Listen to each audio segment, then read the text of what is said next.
Bueno, vamos a seguir entonces con la valoración de especies químicas anfóteras en esta segunda parte y empezamos por el dihidrógeno fosfato de sodio. Recordemos que eran especies anfóteras, aquellas que podían actuar como ácido o como base. Entonces, en esta primera reacción, fíjense, el dihidrógeno fosfato pierde o cede un protón, o sea que está actuando en este caso como ácido. Y tiene un valor de la constante de esa disociación del orden de 10 a la menos 8.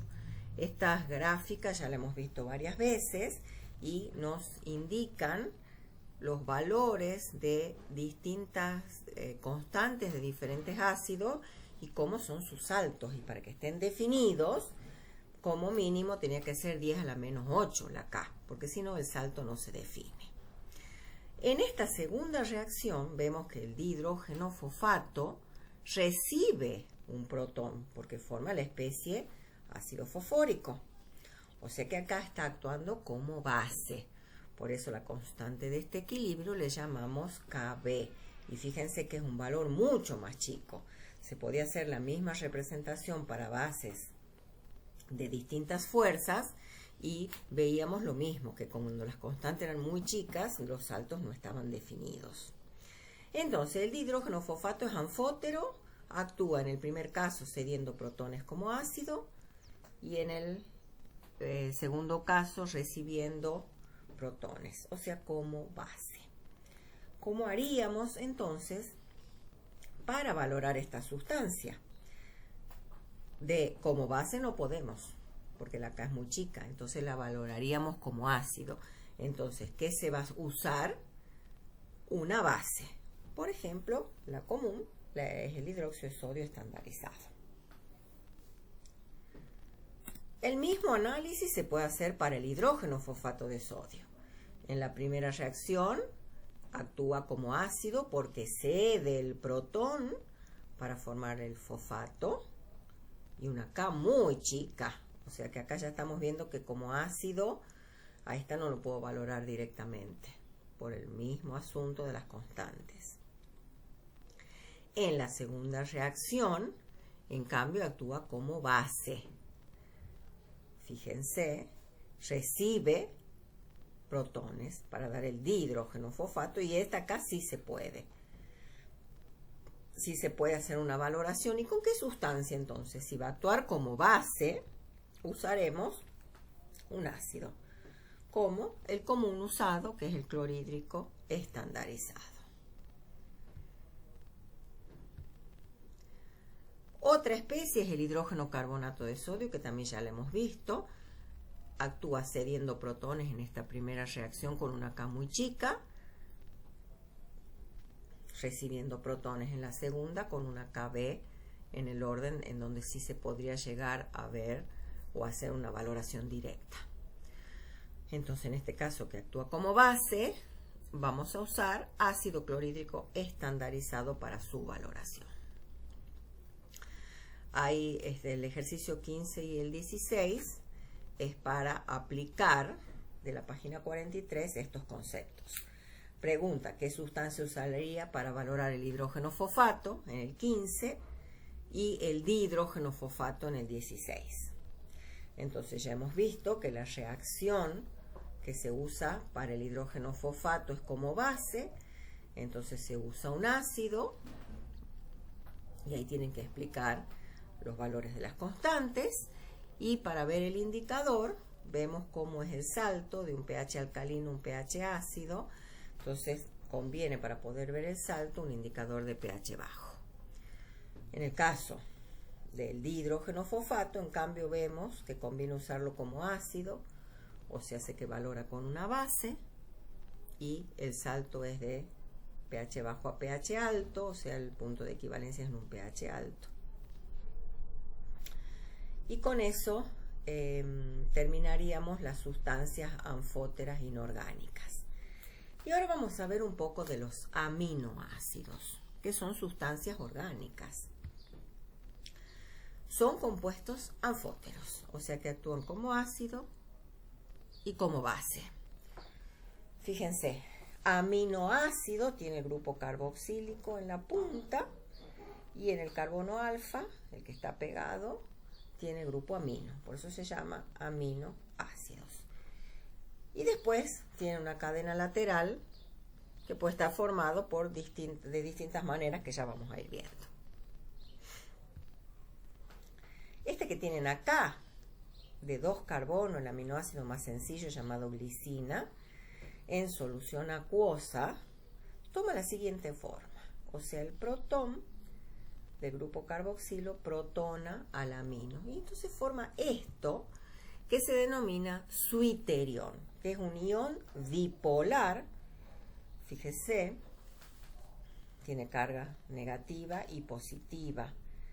O sea, en agua están de esta manera, es una especie química que tiene ambas cargas. Y puede actuar como ácido y como base. Por eso es anfótero. Miren el suiterión en agua, pierde este protón, o sea, actúa como ácido. Ese mismo suiterión en agua puede ganar y protonarse acá. Entonces, vemos que se puede expresar el equilibrio completo de la siguiente manera.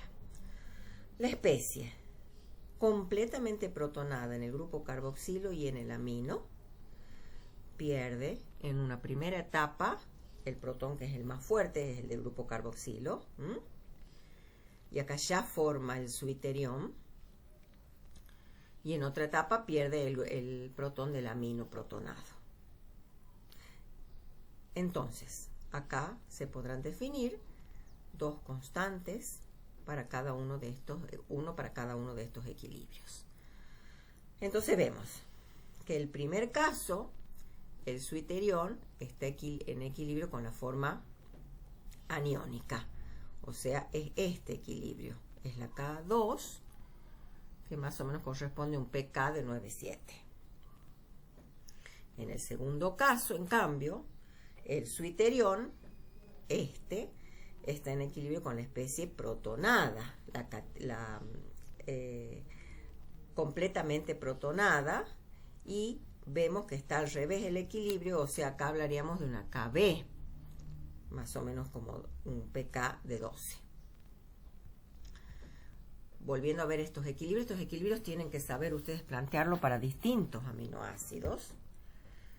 Y recordar, bueno, esta es la K1, que ya habíamos visto su valor, y que está relacionada, esto ya han estudiado en analítica 1, es la KW sobre la KB1, y el valor de K2, que también ya lo hemos visto.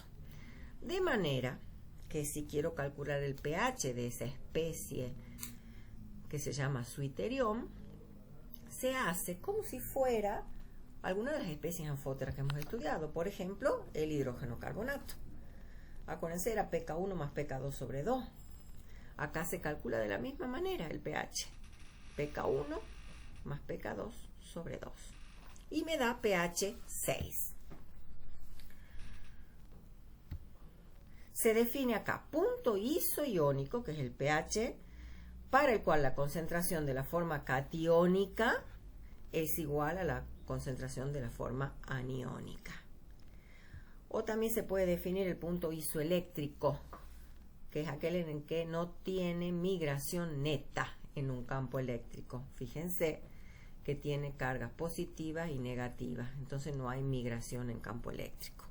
Este migraría para un electrodo, este para otro electrodo.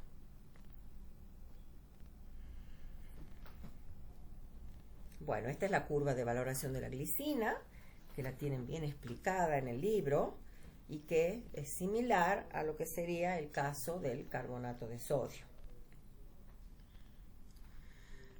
donde el suiterión es la especie anfótera. Entonces tienen un solo salto, el salto es en el punto isoiónico, que es 6, y después tienen 2 zonas donde se forman los buffer.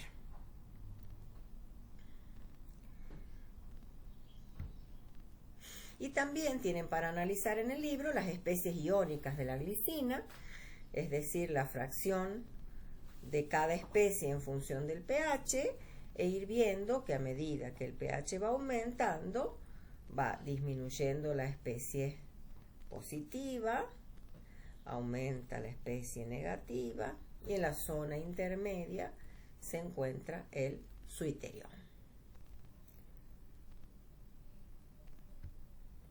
Bueno, esto es importante, el saber plantear los equilibrios. Eso es lo que se pide que ustedes hagan.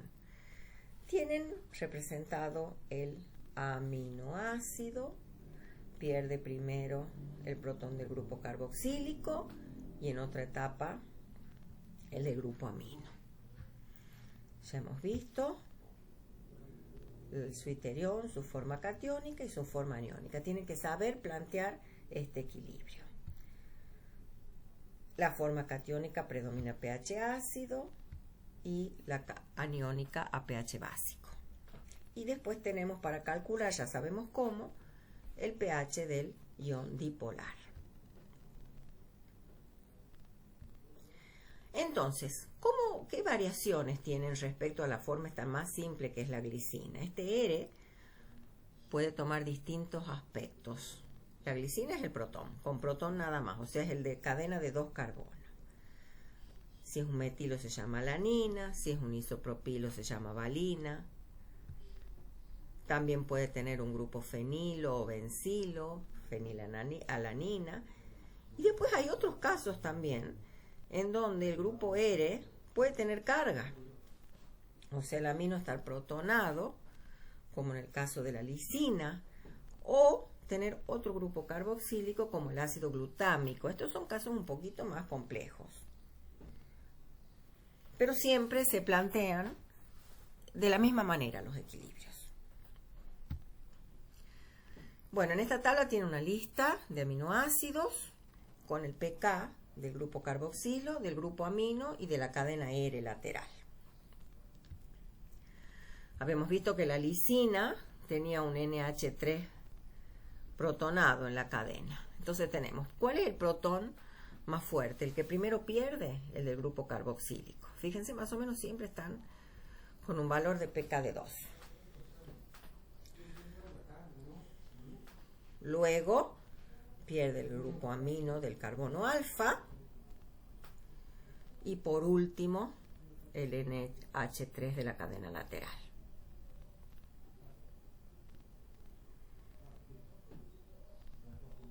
Lo mismo pueden hacer con el ácido glutámico.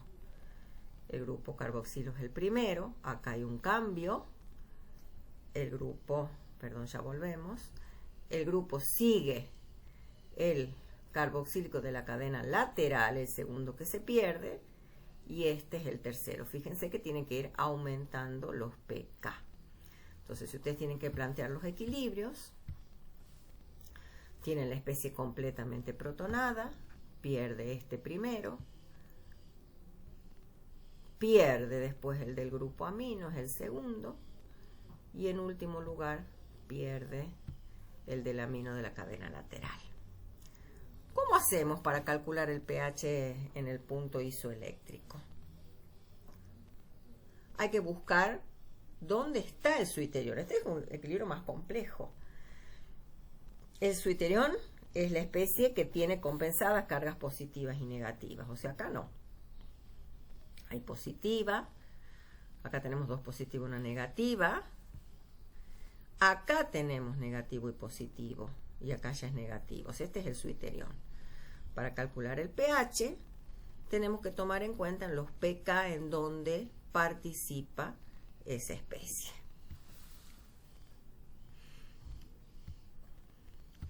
Bueno, acá tienen la representación de la curva. Teóricamente son dos saltos, pero van a ver que realmente está definido uno solo. Y para el ácido glutámico tienen que plantear lo mismo. Fíjense, la especie protonada en las tres partes. Este es el primero que pierde. Este es el segundo que pierde y el amino es el tercero. El suiterión lo identifico acá, es el que tiene positivo y negativo nada más. Entonces el pH va a involucrar a esas 2 pK únicamente. Acá también tendría que haber 2 saltos, fíjense. Ahí el primero no está definido, el segundo salto es el que está definido.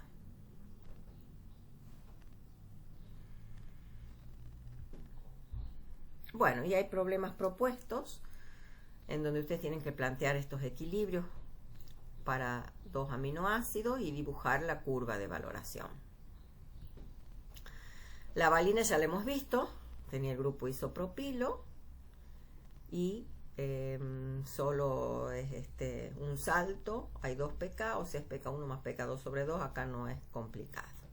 La histidina es más complicada, acá están todas las especies, porque acá tienen el grupo carboxilo, el grupo amino del alfa, y todavía se protona el N, del anillo. Entonces este es el más fuerte, es el primero que pierde. Después el N del anillo y al último el del grupo amino.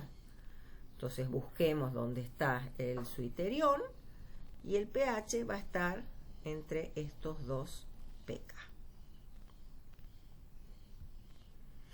Bueno, por supuesto esto no tienen que saber perfectamente, tienen que más o menos decir, bueno, son dos saltos, y no importa si está más o menos definido, solamente identificar qué es lo que se esperaría.